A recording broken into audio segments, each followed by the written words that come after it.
On est le 9 juillet 2006 et la France s'incline en finale de Coupe du Monde. C'est un jour sombre pour l'histoire du foot français. Sombre déjà par la perte de ce trophée si prestigieux, mais aussi car l'idole, le meneur de la grande génération dorée de l'équipe de France, Zinedine Zidane, vient de se prendre un carton rouge mettant fin à sa carrière de footballeur. C'est une finale assez traumatisante pour l'équipe de France. De nombreux joueurs après cela prennent leur retraite internationale, comme Fabien Barthez, comme Zinedine Zidane. Et alors, encore sous la direction de Raymond Domenech, qui est coach depuis quelques années avec l'équipe de France, il prépare une nouvelle compétition, l'Euro 2008. Mais y aura-t-il des conséquences de 2006 sur 2008 ? Eh bien, nous allons voir ça dans cette vidéo. C'est parti pour le générique.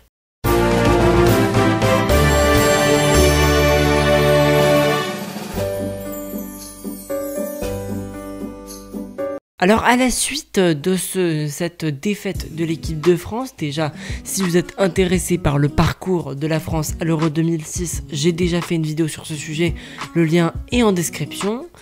Eh bien la France pour son premier match de la rentrée, eh bien affronte l'Italie avec un gros sentiment de revanche, victoire de la France avec justement un but de Thierry Henry. Et parlons-en de Thierry Henry. Durant ses qualifications à l'Euro 2008, il ne cessera de briller et à leur dernier match de poule au pétard, eh bien, il marquera un doublé, signant le record de buts en équipe de France et dépassant les 41 unités de Michel Platini. Et ouais, c'est quand même énorme et c'est à ce moment-là où il décroche justement ce fameux record. La France a fait de très bonnes qualifications pour cet Euro 2008 et se retrouve dans un groupe quand même assez difficile en fait. Et ouais, avec la présence entre autres des grands Pays-Bas de l'époque, de l'Italie une fois de plus et de la Roumanie qui est pour moi la seule équipe abordable. Car oui quand même, dans l'équipe italienne déjà il y avait Buffon, Maldini, Pirlo je crois qu'il était encore là, et j'en passe. Après, aux Pays-Bas, t'avais Van der Sar, Van der Vaart aussi, je crois. Il y avait bien sûr Arjen Robben, où avais-je la tête, mais donc plusieurs équipes. Et après, la Roumanie ne demandait même pas qui y avait dedans, je ne sais pas. Voilà. Je suis désolé, je casse l'ambiance. Après, l'équipe de France est portée par de nouveaux jeunes, comme Samir Nasri, Hatem Ben Arfa ou encore Karim Benzema. Et ouais, ces trois-là ont bien sûr gagné l'Euro des moins de 17 ans. Et donc c'est une équipe de France quand même avec des nouveaux arrivants et aussi des anciens comme Patrick Vieira, qui est donc le nouveau capitaine de l'équipe de France, mais qui est rongé, mais totalement rongé par les blessures. Et remplacé donc par Jérémy Toulalan, un jeune qui est associé au milieu de terrain avec un vieux Claude Makélélé. Après, dans les cages des suites de la retraite internationale de Fabien Barthez, nous retrouvons le Lyonnais Grégory Coupet. Et en attaque, bien sûr, l'icône Thierry Henry. Mais déjà des disputes arrivent. Comme par exemple Samir Nasri qui aurait pris la place habituelle de Thierry Henry dans le bus de l'équipe de France. Ou encore Franck Ribéry et Malouda, parce que Franck Ribéry, qui est donc attaquant droit normalement, veut jouer maintenant à gauche, qui est le poste de Florent Malouda. Et Franck Ribéry, en plus, il avait joué à droite durant la Coupe du Monde 2006. Mais donc, eh bien, Domenech n'a aucune autorité en fait sur le vestiaire de l'équipe de France. Et bah, les deux ils finissent par se marcher dessus en fait, tout simplement. Il dit bah vas-y, mais Malouda est pas d'accord, donc on va dire que c'est pas un groupe très soudé qui aborde justement cet Euro qui se jouera en Autriche et en Suisse. Pour le premier match de la France dans cet Euro qui se déroule le 9 juin 2008, la France affronte la Roumanie. Je vous avoue, on s'attendait, je pense, à un match quand même assez médiocre de l'équipe de France, mais en fait on n'est pas déçus. Ils mettent de l'intensité, mais ils n'arrivent pas à concrétiser leurs occasions. Et oui, c'est malheureux, mais ils n'y arrivent pas. Donc les Français insistent, mais ça ne passe pas, ça ne veut pas. Ça ne veut absolument pas. Et donc, Et bien, score final 0-0. La France arrache, ou plutôt obtient tout simplement le point du match nul. Mais ce qui se passe, c'est que c'était tout simplement le match normalement le plus simple. Maintenant, il y a les Pays-Bas et l'Italie qui arrivent.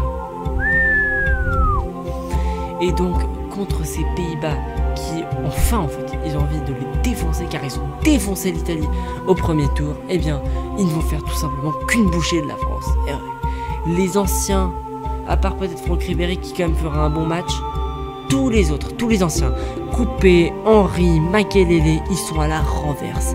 Ils sont fatigués, ils ne peuvent plus rien faire. Ils n'arrivent pas à courir. La France se fait arracher, se fait démonter, humilier. Ils se font gifler sur le score de 4-1. Car le seul but français est un but de Thierry Henry, je comprends même pas, une déviation comme ça. Après Grégory Coupé aussi, il faut en parler. Il a encaissé un ou deux buts quand même à la con, putain. Il a rien foutu, il était vraiment pas très bon. Mais alors vraiment pas. Non mais c'est n'importe quoi.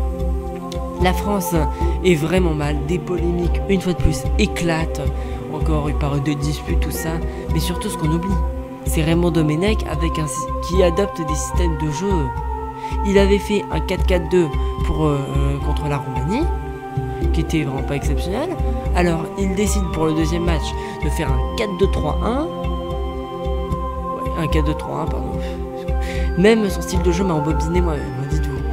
Et donc c'est le même en fait que à la Coupe du Monde 2006. Bon, pas avec les mêmes personnes au poste, mais quand même. Après des changements en défense avec Abidal et j'en passe. Après, bien sûr, pour ce quatrième match, troisième match de poule qui se jouera donc contre l'Italie, eh bien la France revient à un 4-4-2. Mais cette fois-ci, Sidney Govou est titulaire en attaque. À la place de Willy Sagnol en latéral droit, il y a le Lyonnais Clerc.